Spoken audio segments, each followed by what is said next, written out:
नमस्कार मंडळी, मी आपल्यासाठी आज घेऊन येणार आहे 22 खडे मसाल्यांचा वापर करून तयार केलेला खानदेशी गरम मसाला आणि त्या मसाल्यांचे गुणधर्म, आरोग्यासाठी असलेले फायदे मी आज आपल्याला या व्हिडिओमधून सांगणार आहे. तेल 25 ग्राम, दालचिनी 20 ग्राम, त्रिफळ 25 ग्राम, मोठी विलायची 20 ग्राम, काळी मिरी 50 ग्राम, लवंगा 20 ग्राम, जिरे 50 ग्राम, बडीशेप 50 ग्राम, रामपत्री 20 ग्राम, हिंग 25 ग्राम, शाही जिरे 20 ग्राम, खसखस 50 ग्राम, सावित्री 20 ग्राम, हळद 10 ग्राम, नागकेशर 20 ग्राम, चक्रफूल 20 ग्राम, हिरवी वेलायची 25 ग्राम, सुंठ 25 ग्राम आणि जायफळ, तमालपत्र 25 ग्राम,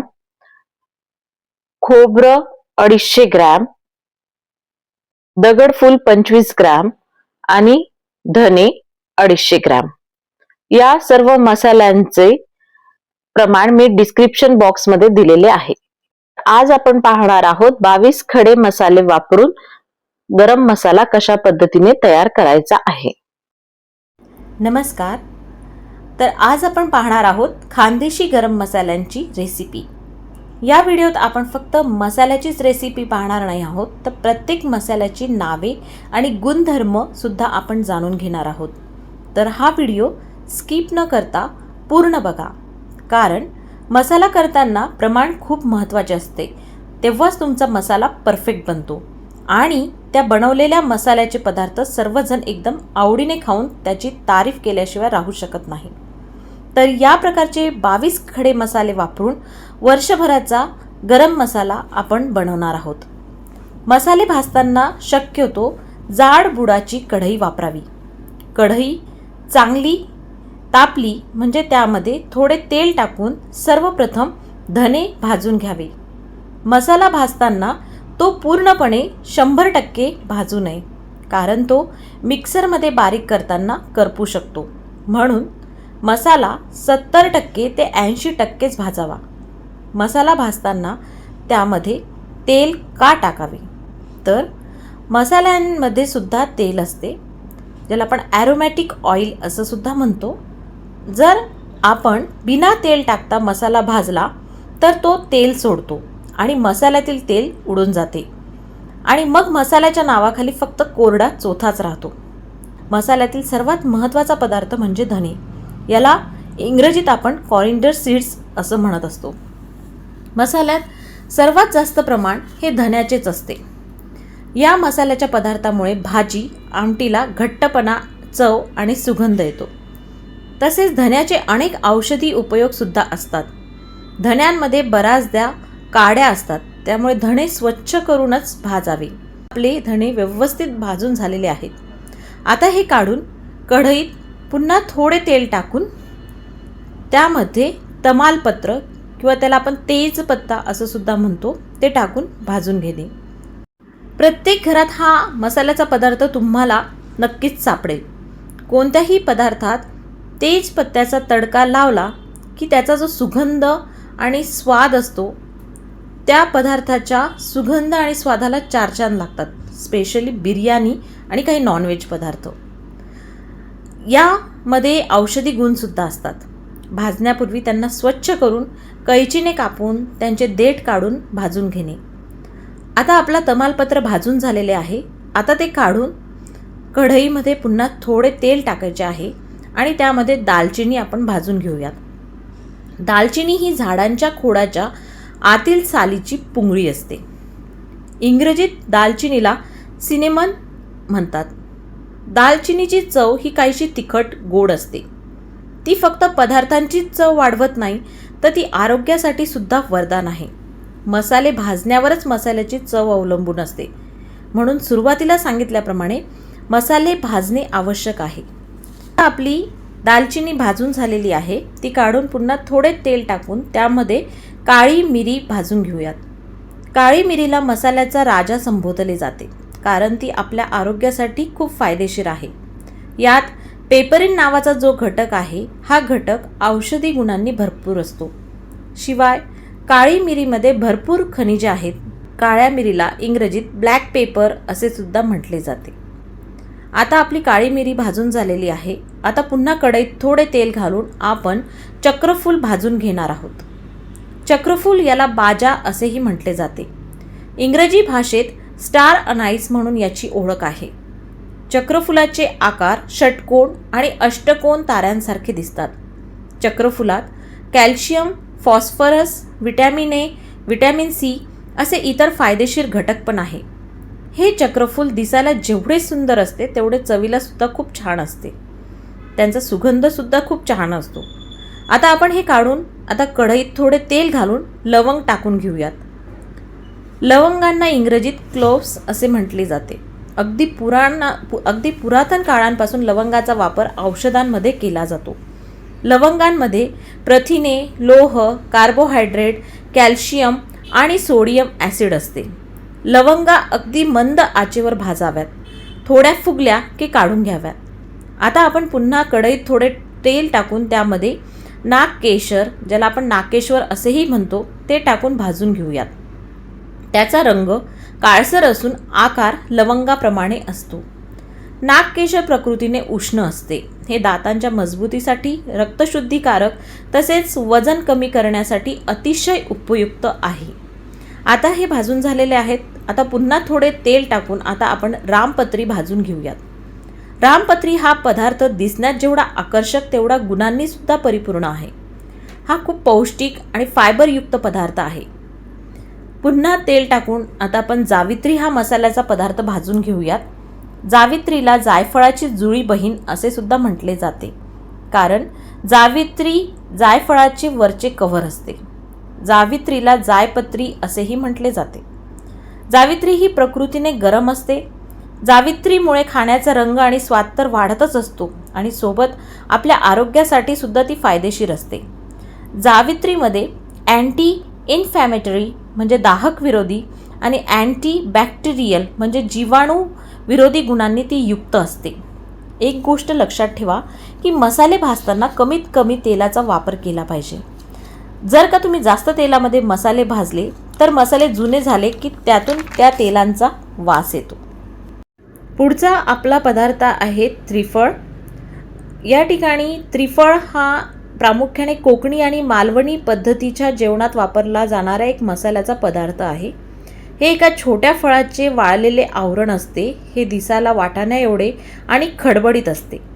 याचा वापर माशांच्या कालवणात आणि आमटीत आवर्जून केला जातो.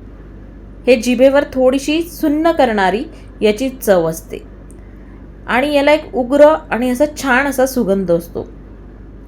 हे आरोग्यासाठी खूप आवश्यक असते कारण हे आपले पचनक्रिया सुधारण्यासाठी याचा उपयोग होत असतो. पुढचा आपला मसाल्याचा पदार्थ आहे हिरवी वेलची.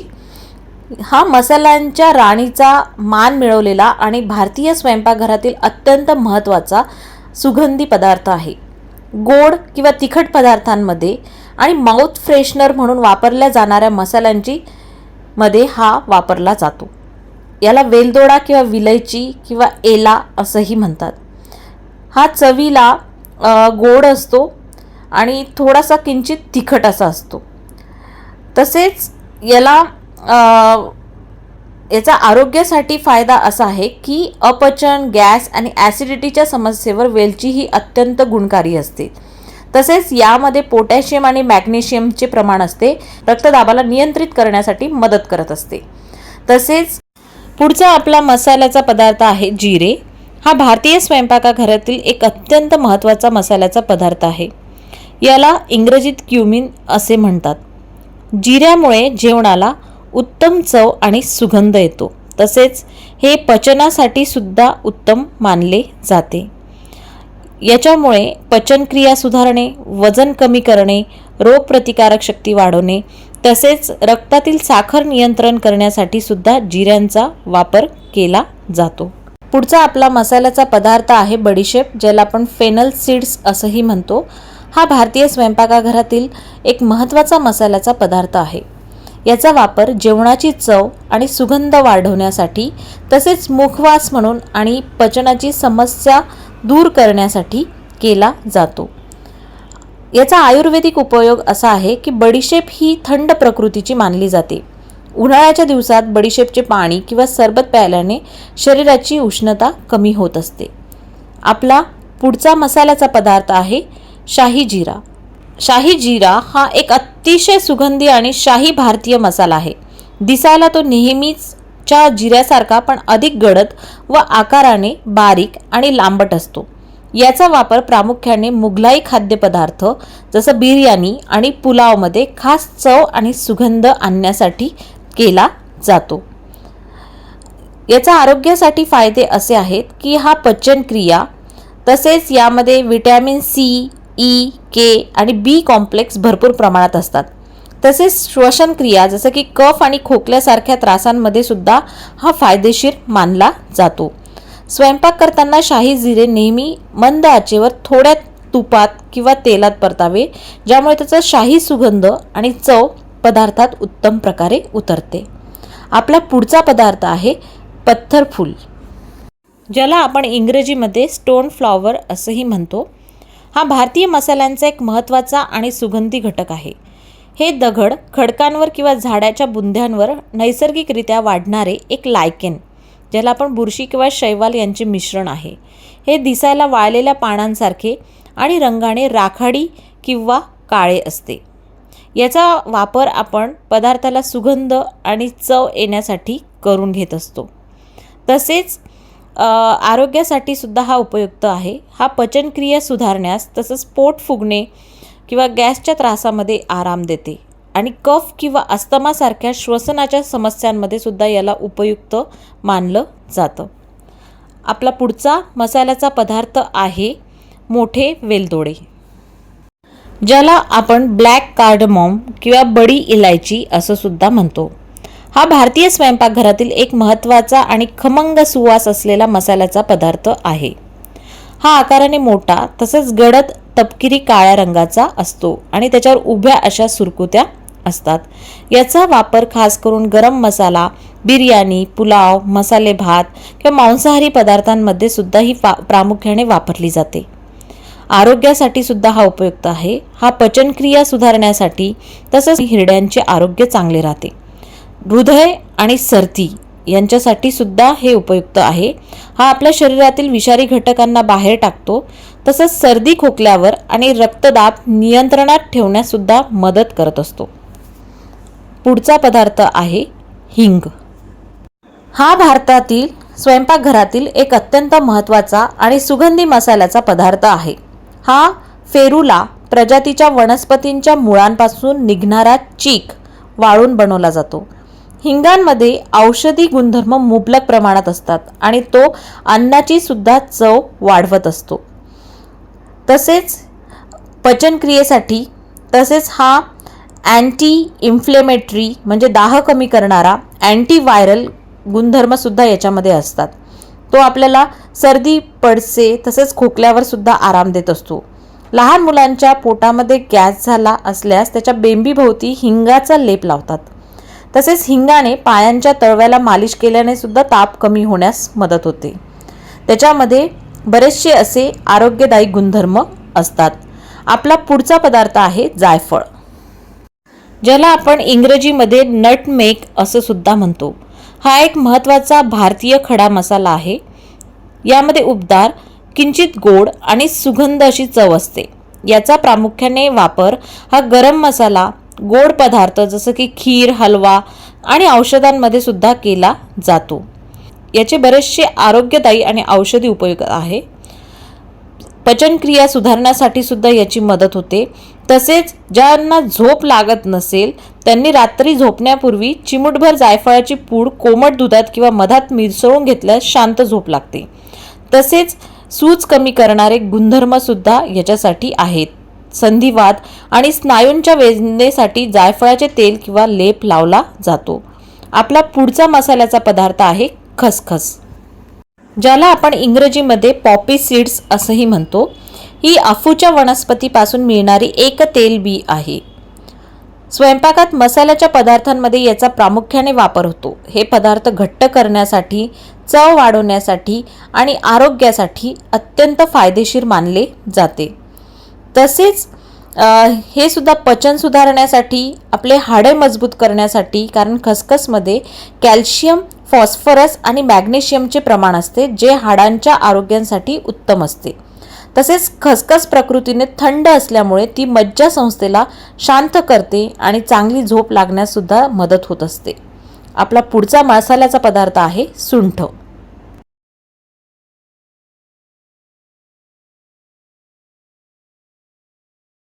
ज्याला आपण इंग्रजीमध्ये ड्राय जिंजर असे सुद्धा म्हणतो. हा भारतीय स्वयंपाकघरातील एक महत्त्वाचा मसाल्याचा आणि औषधी पदार्थ आहे. हे वाळलेले आले असते. सुंठ तिच्या औषधी गुणधर्मासाठी सुद्धा ओळखला जातो. याचे सुद्धा काही औषधी गुणधर्म आहेत. जसं हा पचनशक्ती सुधारण्यासाठी, सर्दी खोकल्यावर गुणकारी असतो. तसेच संधी, वात आणि वेदना, सुंठ पावडर आणि हळद याच्या सेवनाने गुडघेदुखी आणि सांधेदुखीमध्ये सुद्धा आराम मिळतो. याच्यामुळे रोगप्रतिकारक शक्ती सुद्धा वाढत असते. आपला पुढचा मसाल्याचा पदार्थ आहे हळद. हळद हा भारतीय स्वयंपाकघरातील एक अतिशय महत्त्वाचा आणि अविभाज्य मसाल्याचा पदार्थ आहे. त्याला सुवर्ण मसाला किंवा गोल्डन स्पाइस असेही म्हणतात. हळदीच्या कंदाला, ज्याला आपण रिझोमस असंही म्हणतो इंग्रजीत, त्याला उकडून, वाळवून आणि बारीक करून हळद पावडर तयार केली जाते. या हळदीमुळे जेवणाला आकर्षक असा पिवळा रंग आणि वेगळीच चव येते. हळदीमध्ये कर्क्युमिन नावाचा एक मुख्य घटक असतो, ज्यामध्ये अँटीऑक्सिडंट आणि दाहक विरोधी म्हणजे अँटी इन्फ्लॅमेटरी गुणधर्म असतात. रोजच्या आहारात हळदीचा वापर केल्याने शरीराची रोगप्रतिकारक शक्ती वाढते आणि सर्दी खोकल्यासाठी सुद्धा आपण हळदीचे दूध किंवा हळद आणि मध हे गुणकारिक असते. पुढचा आपला शेवटचा मसाल्याचा पदार्थ आहे खोबरे. महाराष्ट्रीयन आणि भारतीय स्वयंपाकात खोबरे हा एक अत्यंत महत्त्वाचा मसाल्याचा पदार्थ आहे. हा जेवणाला खमंगपणा, दाटपणा आणि उत्कृष्ट चव देण्यासाठी वापरला जातो. तसेच खोबरा हा कोणत्याही पातळ भाजीला किंवा आमटीला दाटसरपणा आणतो. यात उत्तम दर्जाचे फॅट्स आणि फायबर असतात, जे शरीराला ऊर्जा देतात. खोबरे भाजले गेल्यावर त्यातून सुटणारे जे नैसर्गिक तेल असते, त्याच्याने जेवणाचा स्वाद हा द्विगुणित होत असतो. खोबऱ्याचा कीस सोडून बाकीचे जे मसाले आहेत त्यांना आता आपण एकत्र करून घ्यायचं आहे. ज्या वेळेस मसाला थंड झाल्यानंतर आपण मिक्सर मधनं काढणार आहोत, तेव्हा खोबऱ्याचा कीस याच्यामध्ये आपल्याला बारीक करायचा नाही आहे. त्याचं काय करायचं आहे हे मी तुम्हाला नंतर सांगेल. आता आपला मसाला बऱ्यापैकी थंड झालेला आहे. याला आपण मिक्सरच्या भांड्यामध्ये काढून घेणार आहोत आणि मिक्सरमध्ये बारीक दळून घेणार आहोत. आता आपला मसाला बघा किती छान पद्धतीने बारीक दळून झालेला आहे. आता या मसाल्याला आपली जी पिठाची बारीक गाळणी असते, त्या गाळणीने गाळून घ्यायचा आहे आणि उरलेला जाड भाग हा पुन्हा मिक्सरच्या भांड्यामध्ये आपल्याला टाकून पुन्हा बारीक करून घ्यायचा आहे. जोपर्यंत पूर्ण मसाला बारीक वाटून होत नाही, तोपर्यंत ही प्रक्रिया पुन्हा पुन्हा करत राहायची आहे. त्याच्यानंतर आता आपला मसाला तयार झालेला आहे. यामध्ये आपण जो खोबऱ्याचा कीस भाजलेला होता, तो आता या मसाल्यामध्ये मिक्स करून आपल्याला पुन्हा मिक्सर मधनं फिरवून घ्यायचं आहे. असं आपण का केलं तर खोबरे जे असते त्याच्यामधनं तेल सुटत असतं आणि पुन्हा पुन्हा आपण तो मसाला गाळल्यामुळे त्या मसाल्याचं जे टेक्स्चर आहे ते बिघडणार असतं आणि खोबरे नंतर बारीक काढल्यामुळे काय होतं की मसाला अजून बारीक दळला जातो आणि त्यामध्ये खोबऱ्याचं तेल सुद्धा मिक्स होतं आणि मसाल्याला छान अशी चव येते आणि मसाला बराच काळ टिकून राहतो. त्यामुळे खोबऱ्याचा कीस नंतरच टाकून मसाला बारीक करून घ्यायचा आहे. बघा किती सुंदर टेक्स्चर आलेलं आहे या मसाल्याला. आता हा मसाला लगेच आपल्याला हवाबंद बरणी किंवा स्टीलच्या डब्यामध्ये भरून ठेवायचा आहे. अजून एक गोष्ट मी तुम्हाला सांगेल की स्टीलच्या डब्याला ज्यामध्ये आपण मसाला भरलेला आहे त्याला पेपर, झाकणाला पेपर लावायचा नाही, तर प्लास्टिकचा कागद लावू शकतात. कारण की पेपर जो असतो तो काय करतो की मसाल्यामधनं तेल शोषून घेतो आणि त्यामुळे तुमचा मसाला हा खराब होण्याची शक्यता असते. तो फक्त कोरडा असा त्याचा चोथा उरतो. तर त्यामुळे मसाल्याच्या स्टीलच्या डब्याला किंवा बरणीला प्लास्टिकचे कव्हर लावा, पेपर लावू नका. तर कसा वाटला तुम्हाला आमचा हा व्हिडिओ? यामध्ये आपण 22 खड्या मसाल्यांपासून गरम मसाला तयार केलेला आहे आणि मी प्रयत्न केलेला आहे की माझ्या या व्हिडिओमधून तुम्हाला गरम मसाला, खानदेशी गरम मसाला कशा पद्धतीने तयार केला जातो, तसंच त्या मसाल्याच्या पदार्थांचे औषधी गुणधर्म, महत्त्व हे सुद्धा मी तुम्हाला या ठिकाणी सांगण्याचा प्रयत्न केलेला आहे. तर मी सांगितल्याप्रमाणे नक्कीच हा मसाला तुम्ही करून बघा, कारण बाहेरून आपण विकत आणलेल्या मसाल्यापेक्षा हा करायला अगदी सोपा असतो आणि जर व्यवस्थित पद्धतीने तुम्ही केला तर नक्कीच तुमच्या आरोग्यासाठी सुद्धा तो फायदेशीर असतो. चला तर मग तुम्हाला आमचा हा जर व्हिडिओ आवडला असेल तर तुम्ही नक्कीच लाईक, शेअर आणि सबस्क्राईब करू शकतात आमच्या यूट्यूब चॅनलला अशाच नवनवीन व्हिडिओजसाठी. तसंच आमच्या यूट्यूब चॅनलवर तुम्हाला खानदेशी गोष्टींबद्दल, खानदेशी लग्नांबद्दल, खानदेशी पद्धती, चालीरीती, त्यांच्या पदार्थांबद्दल भरपूर असे व्हिडिओज तुम्हाला मिळतील. तर नक्कीच आमच्या चॅनलच्या प्लेलिस्टवर जाऊन तुम्ही खानदेशी रेसिपीज, खानदेशी लग्न यांबद्दल माहिती मिळवू शकतात. चला तर मग भेटू नक्कीच पुढच्या वेळेस नवीन रेसिपीसहित. धन्यवाद.